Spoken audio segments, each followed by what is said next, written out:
देखिए, प्रधानमंत्री नरेंद्र मोदी ने बजट को लेकर क्या कहा, ये सुनिए। कैसे आशान्वित नजर आए और बजट क्या आम आदमी की उम्मीदों को पूरा कर पाएगा, इस पर प्रधानमंत्री नरेंद्र मोदी का रिएक्शन क्या था, सुनाते हैं आपको।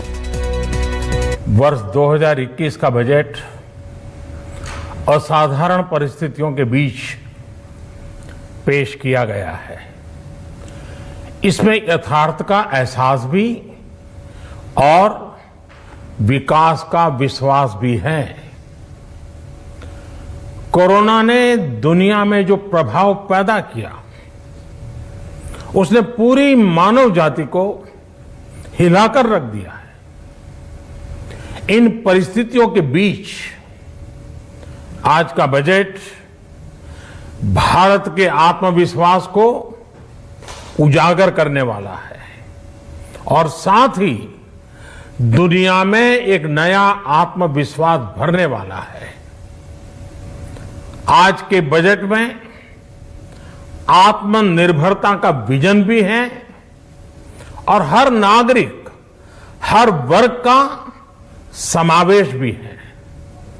हम इस बजट में जिन सिद्धांतों को लेकर चले हैं वो हैं ग्रोथ के लिए नए अवसरों, नई संभावनाओं का विस्तार करना, युवाओं के लिए नए अवसरों का निर्माण करना, मानव संसाधन को एक नया आयाम देना, इंफ्रास्ट्रक्चर निर्माण के लिए नए नए क्षेत्रों को विकसित करना, आधुनिकता की तरफ आगे बढ़ना, नए सुधार लाना।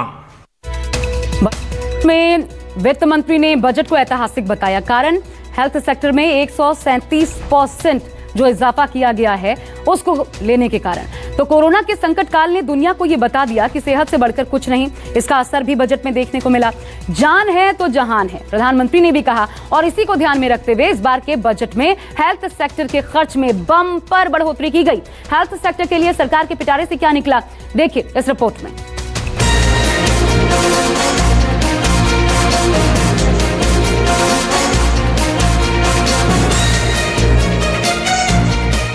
कहते हैं स्वास्थ्य ही इंसान की सबसे बड़ी पूंजी है, लेकिन 2020 ने कोरोना की शक्ल में पूरी दुनिया को हिलाकर रख दिया और बजट 2021 में कोरोना की छाप भी साफ तौर पर नजर आई। कोरोना काल के बीच पहला बजट पेश कर रही निर्मला सीतारमण ने उम्मीद के मुताबिक सबसे पहले हेल्थ सेक्टर का जिक्र किया। Data shows that India now has one of the lowest death rate of 112 per million population and one of the lowest active cases of about 130 per million. This has laid the foundation to the revival we are seeing now in the economy. This budget will be the first of this new decade. This budget will also be a digital budget and that has happened with all your support. Modi सरकार के 8वें budget में स्वास्थ्य को लेकर चिंता साफ नजर आई। Corona काल में वित्त मंत्री ने हेल्थ सेक्टर के लिए 2.23 लाख करोड़ का बजट सामने रखा। 2020 के मुकाबले स्वास्थ्य बजट 137% ज्यादा था। स्वास्थ्य योजनाओं पर 64,180 करोड़ के खर्च का ऐलान किया गया, जबकि कोरोना टीकाकरण के लिए 35,000 करोड़ का बजट रखा गया। I have provided 35,000 crores of rupees for COVID-19 vaccine in this year 21-22. I am committed to provide further funds if required. अपने बजट में सीतारमण ने स्वास्थ्य क्षेत्र में नई प्रधानमंत्री आत्मनिर्भर स्वास्थ्य योजना का ऐलान किया। इसमें अगले 6 साल में 64,180 करोड़ रुपए दिए गए हैं। इसके तहत प्राथमिक से लेकर उच्च स्तर की स्वास्थ्य सेवाओं को मजबूत किया जाएगा और 75,000 ग्रामीण स्वास्थ्य केंद्रों समेत सभी सरकारी स्वास्थ्य केंद्रों में सुधार किया जाएगा। वित्त मंत्री ने कहा कि इसमें नई बीमारियों पर भी फोकस होगा, जो नेशनल हेल्थ मिशन से अलग होगा।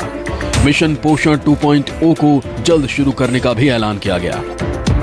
So the budget outlay for health and well-being is 2,23,846 crores in this BE 21-22 as against the BE of only 94,452 crores, and it marks an increase of 137%. आम बजट के स्वास्थ्य segment में वित्त मंत्री ने देश के स्वास्थ्य नेटवर्क को मजबूत करने पर भी जोर दिया। वित्त मंत्री निर्मला सीतारमण ने बजट भाषण में 602 जिलों में क्रिटिकल केयर अस्पताल बनाने का ऐलान किया। साथ ही 75,000 ग्रामीण स्वास्थ्य केंद्र, सभी जिलों में स्वास्थ्य जांच केंद्र और 9 नए बायोलैब खोले जाने का भी जिक्र बजट में किया गया है। इसके अलावा national centre for disease control integrated health info portal को और मजबूत करने और 17 नई पब्लिक हेल्थ यूनिट शुरू करने का ऐलान भी वित्त मंत्री ने किया। सरकार ने महामारी को देखते हुए 4 नए नेशनल इंस्टीट्यूट ऑफ वायरोलॉजी खोलने का भी ऐलान किया है। कोरोना वायरस संक्रमण के बाद सरकार ने लाइफ और हेल्थ दोनों इंश्योरेंस सेक्टर की अहमियत समझते हुए बड़ा फैसला किया। फाइनेंस मिनिस्टर निर्मला सीतारमण ने इंश्योरेंस सेक्टर को विदेशी निवेश के लिए और खोल दिया है। इंश्योरेंस सेक्टर में अब विदेशी निवेश की सीमा 74% है। इंश्योरेंस सेक्टर में पहले विदेशी निवेश की सीमा 49% थी। सरकार के इस कदम को इंश्योरेंस सेक्टर के रेगुलेटर IRDAI का भी सपोर्ट है। सरकार को उम्मीद है कि इंश्योरेंस सेक्टर में विदेशी निवेश के इस फैसले से इंश्योरेंस सेक्टर को काफी बढ़ावा मिलेगा और दूर दराज के इलाकों तक इंश्योरेंस कंपनियों की पहुंच बढ़ सकती है। Bureau report, news 24। नमस्कार, मैं हूं मानक गुप्ता। अगर आपको हमारा ये वीडियो पसंद आया हो तो इसे लाइक और शेयर जरूर करें और हाँ, हमें सब्सक्राइब और फॉलो करना ना भूलें ताकि आप देश और दुनिया की कोई खबर मिस ना करें। तो जुड़े रहिए हमारे साथ और देखते रहिए न्यूज़ 24।